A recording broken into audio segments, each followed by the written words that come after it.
Tunggu.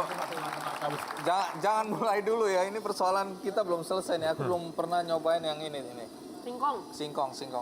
Tapi aku mau tanya deh sama Bang Samayun. Kalau misalnya udah selesai nih, hari ini selesai jualan, terus minyak bekasnya diapain, Bang? Ya, makanya Dibuang.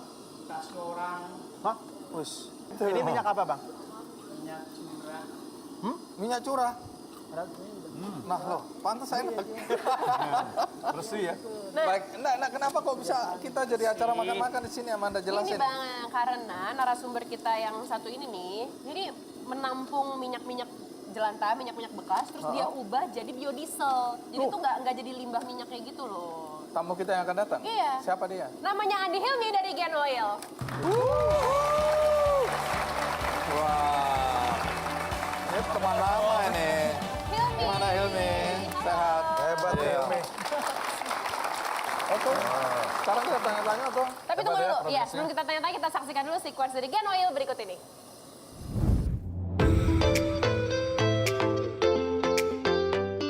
Minyak goreng merupakan salah satu komoditas bahan pokok yang penting bagi penduduk Indonesia. Hal ini dapat dilihat dari hampir semua jenis makanan membutuhkan minyak goreng untuk proses pembuatannya. Sayangnya, setelah beberapa kali proses menggoreng itu selesai, sisa minyak goreng langsung dibuang percuma. Berangkat dari kondisi itu, hadir sekelompok pemuda yang menamai dirinya Garuda Energi Nusantara atau biasa disebut dengan Gen Oil. Tahun 2015 adalah Andi Hilmi bersama beberapa kawannya di Makassar memulai terobosan baru dengan mendirikan sebuah perusahaan energi yang fokus memproduksi bahan bakar nabati dari limbah minyak jelantah. Sebelum resmi berdiri, Gen Oil telah menuai banyak prestasi di bidang sains dan wirausaha. Saat ini, Gen Oil telah memiliki 1 unit pabrik pengolahan minyak jelantah menjadi biodiesel dan mampu memproduksi dengan kapasitas produksi lebih dari 2.000 liter per hari.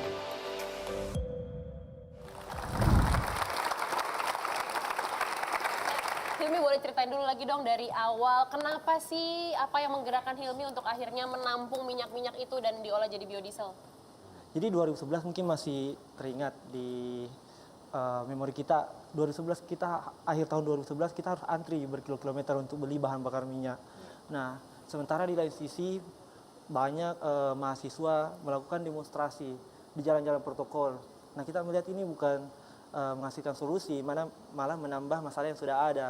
Nah, kami kebetulan sekelompok peneliti merasa memiliki tanggung jawab moral untuk mencari solusi alternatif apa yang bisa kita tawarkan. Akhirnya kita melakukan riset dari 40 jenis energi yang kita kembangkan, energi alternatif, kita pilah lagi. Yang mana Kita yang paling, itu siapa? kelompok ilmiah remaja. Ya, waktu itu masih organisasi KIR di sekolah. Terus kemudian Akhirnya kita pilah-pilah yang mana yang dapat kita kembangkan. Baik dari segi teknologinya, terus bahan bakunya, apakah ini bisa sustain, lalu apakah dari segi pasar, apakah masyarakat bisa menerima produk ini dan bisa berkelanjutan. Nah, ternyata biodiesel adalah kandidat yang paling tepat untuk kita jadikan sebagai sumber alternatif. Ya. Nah, setelah tahu bahwa biodiesel adalah yang paling tepat untuk sumber alternatif bahan bakar tadi, lalu apa yang dilakukan? Lalu kami melakukan survei. Waktu itu kan ada 60 jenis sumber bahan baku untuk biodiesel, tapi kita menimbang faktor ekonomisnya.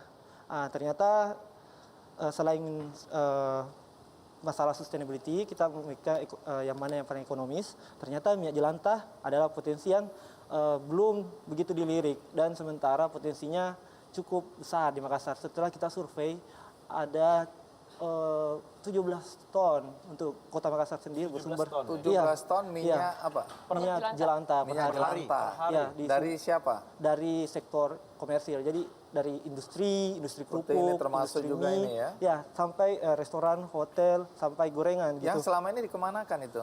Selama ini ada dalam tanda kutip oknum yang mengumpulkan secara ilegal minyak jelantah ini didaur ulang menjadi minyak kembali. Padahal sebenarnya pendaur ulang itu tidak tidak sehat gitu. Terus kaitannya dengan preman apa ya? Ya, jadi di awal-awal kami produksi, kita sering bertemu dengan sekelompok orang di pasar, ya, tempat kami menyuplai untuk kebutuhan nelayan.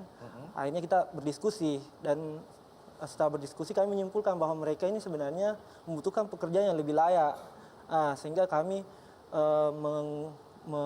memberikan peran kepada mereka untuk terlibat dalam pengumpulan minyak jelantah. Nah, kaitan dengan nelayan tadi apa? Nelayan ini sebagai customer kita. Yang memanfaatkan Ya, yang minyak memanfaatkan- jelantah yang sudah diolah jadi biodiesel. Iya, gitu. Biodiesel itu apa? Ini ya? Iya, yang ini, Bang. Oh, jadi ini untuk bahan bakar apa kalau nelayan ini? Dia pakai untuk ini mesin kapalnya. Oh, mesin kapal pakai bahan bakar di biodiesel ini ya? Iya. Pengganti solar ya? Jadi saya penasaran ya, ini kan biasanya kalau orang melakukan sesuatu yang berdampak, selalu ada satu sisi lagi yang dirugikan. Dalam Ya. hal ini kan ada oknum-oknum tadi ya. Saya mau tahu gimana sih tekanan yang terjadi behind the scene-nya ketika proses itu terjadi, apa yang dilakukan oleh oknum-oknum ini untuk berjuang balik. Oh ya, untuk. Jadi tantangan kami selama ini adalah mafia minyak jelantah ini kebanyakan mereka merusak pasar. Jadi mereka merusak harga sehingga daya beli kami untuk minyak jelantah itu tidak berimbang. Artinya kalau aja Tidak ekonomis. mahal gitu ya. iya kayak gitu. Jadi dia taruhlah misalnya kita bisa beli 2,5, dia berani beli 4.000. Mau tahu investasi peralatan atau mesin-mesin untuk daur ulang minyak jelantah menjadi gen oil atau biodiesel ini investasinya dari mana dan bagaimana itu? Oh ya, jadi investasi yang kami habiskan untuk membangun industri biodiesel ini, Iya. kita habiskan sampai 350 juta. Dari mana uangnya? Awalnya kita sempat cari investor sejak 2011 sampai 2014, tapi nggak dapat. Sempat juga ke Jakarta cari, sempat terlunta-lunta Bang, 2 minggu. tapi kita tidak patah semangat, banyak hal positif kita dapat. Lalu kita tidak mau buang waktu, akhirnya kami sama teman-teman kami berkomitmen supaya ini bisa lebih cepat. Akhirnya kita merger aset teman-teman, minta izin ke orang tua, kita gabung. Kita gadain motor 2, Sampai segitunya? ya, kita gadain mobil 1, ya, terus kita gadain tanah juga untuk ngumpulin modal. Dan kumpul 350 juta itu. 550 juta. 550 Iya. juta. Oke, yes. Dan kita akan lanjutkan perbincangan dengan Hilmi dan juga cerita menarik di balik Gen Oil. Tapi kita saksikan dulu headline news berikut ini. Tetap di Big Circle, Dream Big, Make an Impact.